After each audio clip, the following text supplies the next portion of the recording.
classes. I hope all your other students are too, because that means it's almost Christmas.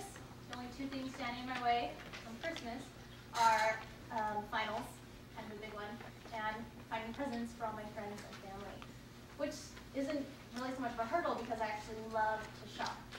And I love it because it's something I'm really good at. It's a little hidden talent of mine. For example, this dress I'm wearing, it's a dress I like. I wore it because I liked it, but it was also $7, Forever 21. Shoes were also $7, and my tights were like $2. I don't know. It's something I'm good at. It's because I guess I've found where the bargains are, and I know where to go look for them. It's a talent I probably got from my parents, who are equally thrifty. I knew growing up that I could never have something just because I asked for it. It had to be on the clearance rack with like an additional 50% off and a coupon or something like that. And they probably are that way because of their parents. So I can tell you about all the best bargains in Provo later, but I'm actually going to talk to you about death. The reason is, the last death in my family appears to be a great example of the Bybee saving skills in action. You see, my grandpa died 2 years ago in November. He was a great man. We loved him. We miss him a lot. And he believed that the best way to save money was to do it himself. He did a lot of things himself. And he wanted us to do most of the funeral preparations ourselves. And so we did our best to meet all of his wishes. And he was very specific in them. And the 4 things you need to throw a thrifty Bybee-style funeral would be a sense of humor, kind of sprinkled throughout, an internet connection, wood-burning tools, and a flame red pickup truck. So the first thing, the internet, came in handy because my grandpa wanted to be buried in a pine box in the McGregor tartan in honor of his Scottish heritage.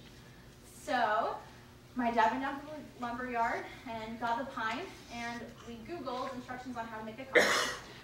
And we found some great step-by-step instructions, measurements and everything. It was probably meant for people trying to make a haunted house, but it works just fine for our purposes. So they built a box, and my aunt researched the McGregor tartan. Turns out it was $80 a yard and would take 3 weeks to order in, which wasn't really possible. But at the local fabric store, they actually had a tartan very similar on sale, $4 a yard. She bought 5 yards. We lined the coffin in egg crate and to make sure it was padded, so it was comfortable. And she lined it all in that tartan and made a nice pillow for his head to rest on. And it might be good to note that a coffin is different than a casket, actually. A casket is rectangular. A coffin is shaped more to fit a person's body. It's kind of like what you see Dracula laying in movies. So that's what we had, and it looked great. So once my dad and his siblings tried out the coffin, made sure it was comfortable and roomy enough, and got some great pictures, they went to the alternative funeral home and picked up my grandpa. He was kept there for 2 days without any embalming and looked ironically lively for how long he'd been there. He actually looked much better than he did in the final days of his life.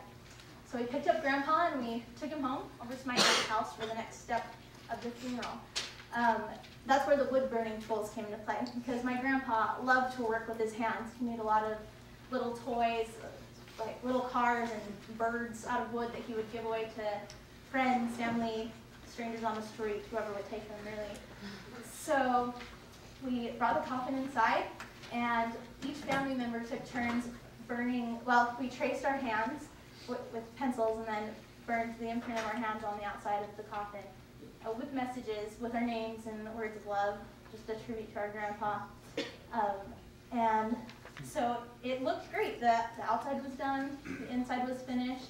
We took Grandpa into the garage so he could stay cool for the night, and got ready for the next day.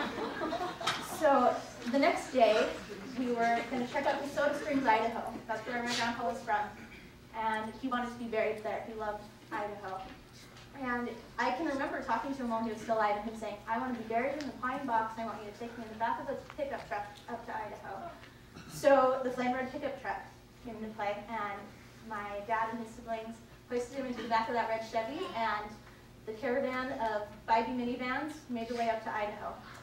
And once we got there, we had a really nice, simple funeral for him. Me and my cousin sang Danny Boy, it was his favorite song. And we laid him to his final resting place. The siblings all got to nail into the top of the coffin. It was a homemade coffin, so it was practical to have a drill there and nail it shut before we laid him to rest.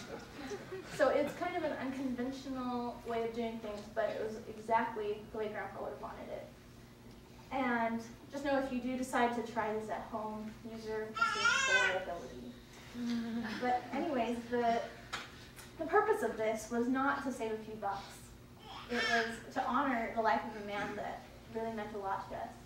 And my thrifty shopping skills are not the most important thing I learned from Grandpa at all. It was really his selflessness, his hard work that he demonstrated throughout his whole life, and really the idea that you should be yourself and do what you want to do in spite of what others might think.